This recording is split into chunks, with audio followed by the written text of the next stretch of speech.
Good morning students. मैं रेखा शर्मा आपकी BSc part 2 chemistry honours paper 2 organic chemistry की online class ले रही हूँ। आज के इस लेक्चर में जिस टॉपिक को मैं डिस्कस करूँगी वो है एक्रिल्डिहाइड या एक्रोलीन के प्रिपरेशन मेथड्स और ऑर्गेनिक रिएक्शंस। एक्रिल्डिहाइड, एक्रोलीन या 2-प्रोपिनेल, इसे ग्लिसरॉल के निर्जलीकरण या डिहाइड्रेशन से प्राप्त किया जा सकता है।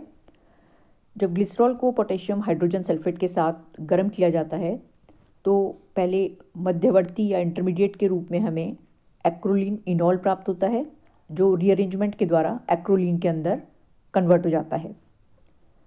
इसी प्रकार जब एलिल अल्कोहल को मैग्नीज डाइऑक्साइड या निकल परऑक्साइड के साथ ऑक्सीडाइज कराया जाता है तो भी हमें एक्रोलीन प्राप्त होती है। एक्रोलीन का औद्योगिक उत्पादन प्रोपीन से किया जाता है। जब क्यूप्रस ऑक्साइड और एल्यूमिना उत्प्रेरक पर 350 डिग्री सेंटीग्रेड पर प्रोपीन और ऑक्सीजन को प्रवाहित किया जाता है तो प्रोपीन का ऑक्सीकरण होकर हमें एक्रोलीन प्राप्त होती है। इसी प्रकार एसिड एल्डिहाइड से भी एक्रोलीन का औद्योगिक उत्पादन किया जाता है। जब एसिड एल्डिहाइड और फॉर्म एल्डिहाइड की मिश्रित वाष्प को लिथियम फॉस्फेट कैटलिस्ट पर से प्रवाहित करते हैं तो एक्रोलीन प्राप्त होती है। एक्रोलीन की प्रॉपर्टीज। एक्रोलीन एक रंगहीन तीक्ष्ण गंध वाला लिक्विड होता है जिसका कि बॉइलिंग पॉइंट 52 डिग्री सेंटीग्रेड है। इसकी वाष्प तीव्र अश्रुकारी या लैक्रीमेटरी होती है। ये एक अनस्टेबल कंपाउंड होता है जो शीघ्र ही पॉलीमराइज होकर एक सफ़ेद रंग का ठोस पदार्थ बना लेता है। एक्रोलीन एक असंतृप्त एल्डिहाइड है, अतः इसके अंदर एल्कीन और एल्डिहाइड दोनों के ही गुण पाए जाते हैं। तो वे सभी गुण या रिएक्शंस जो इसमें सी डबल बॉन्ड सी के कारण होती हैं, यानी एल्कीन की जो अभिक्रियाएं हैं वो इस प्रकार हैं। एक्रोलीन सामान्य एल्कीनों की समस्त अभिक्रियाएं देता है। फॉर एग्जाम्पल, अगर इसकी रिएक्शन ब्रोमीन वाटर से कराई जाए तो ये उसे रंगहीन कर देता है और हमें एक 2,3 डाइब्रोमो प्रोपिनेल प्राप्त होता है।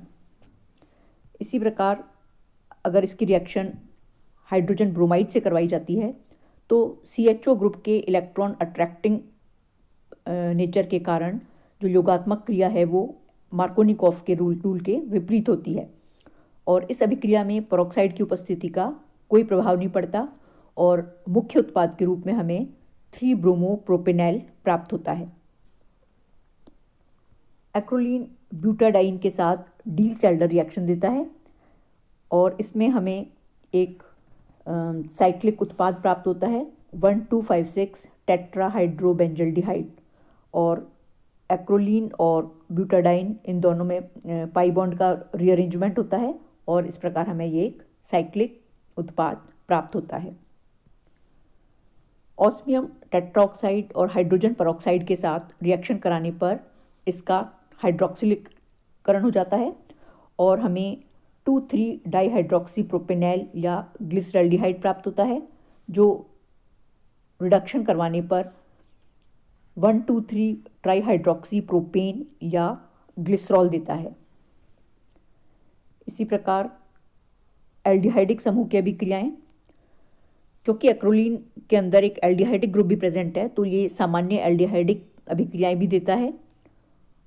फॉर एग्जांपल, हाइड्रोजन साइनाइड के साथ अभिक्रिया कराने पर एक्रोलीन साइनोहाइड्रिन बनाता है।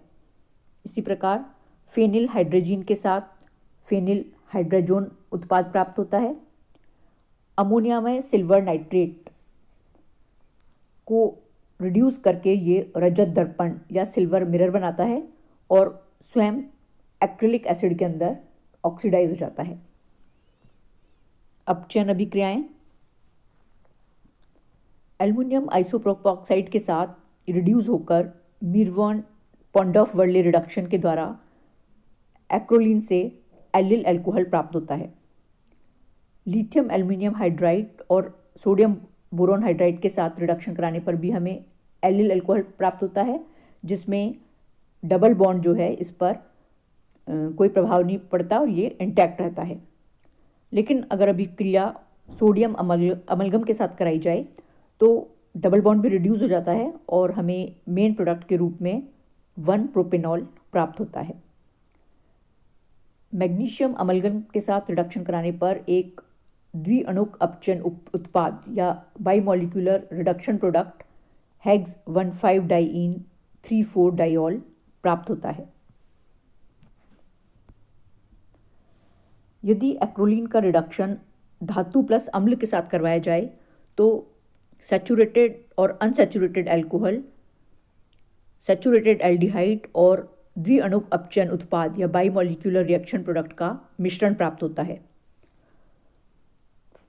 अगर हम इस रिएक्शन का मैकेनिज्म देखें तो इसमें एक्रोलीन का अगर हम रिडक्शन धातु और अम्ल की प्रेजेंस में कराते हैं तो हमें मुख्य उत्पाद के रूप में एक अनसैचुरेटेड अल्कोहल, एक सैचुरेटेड अल्कोहल या प्रोपेनॉल और एक एल्डिहाइड प्रोपेनॉल और एक बाईमॉलिक्यूलर रिएक्शन प्रोडक्ट प्राप्त होता है। ओजोनी अपघटन, अल्फा बीटा अनसैचुरेटेड एल्डिहाइड असामान्य ओजोनी अपघटन दर्शाते हैं। फॉर एग्जांपल, एक्रोलीन का ओजोनीकरण कराने पर हमें 2 मॉलिक्यूल फॉर्मिक एसिड और 1 मॉलिक्यूल फॉर्मेल्डिहाइड प्राप्त होता है। टिशेंको रिएक्शन, एल्युमिनियम इथॉक्साइड के साथ ये टिशेंको रिएक्शन देता है जिसमें कैनिजारो अभिक्रिया की भांति अल्कोहल और अम्ल दोनों बनते हैं और ये परस्पर अभिक्रिया करके एक एस्टर बनाते हैं। अगर एक्रोलीन की रिएक्शन इथॉक्साइड आयन से कराई जाए तो हमें एक्रिलिक एसिड और एलिल अल्कोहल का मिश्रण प्राप्त होता है और इन दोनों की रिएक्शन से मुख्य उत्पाद के रूप में हमें एक एस्टर एलिल एक्रिलेट प्राप्त होता है। एक्रोलीन के संबंध में एक महत्वपूर्ण बात यह है कि ये क्षारों के साथ सामान्य एल्डोल संघनन की अभिक्रिया नहीं देता और ये द्विबंध के ऊपर विघटित हो जाता है जिससे हमें फॉर्मेल्डिहाइड और एसिटाल्डिहाइड प्राप्त होते हैं। अगर हम इस रिएक्शन का मैकेनिज्म देखें तो इसमें एक्रोलीन पर बेस की रिएक्शन से बेस इससे जुड़ जाता है और हमें एक कार्ब एनायन प्राप्त होता है। ये कार्ब एनायन जल से एक प्रोटॉन लेकर एल्डोल बना देता है। इस एल्डोल पर बेस की रिएक्शन से हमें एक ऑक्सी एनायन प्राप्त होता है और इस ऑक्सी एनायन के अंदर इलेक्ट्रॉन्स के रीअरेंजमेंट से ये फॉर्मेल्डिहाइड और एसिटाल्डिहाइड के अंदर टूट जाता है। उपयोग, एक्रोलीन का उपयोग एलिल अल्कोहल के सिंथेसिस में किया जाता है। इससे कीटनाशी पदार्थ या इंसेक्टिसाइड्स बनाए जाते हैं।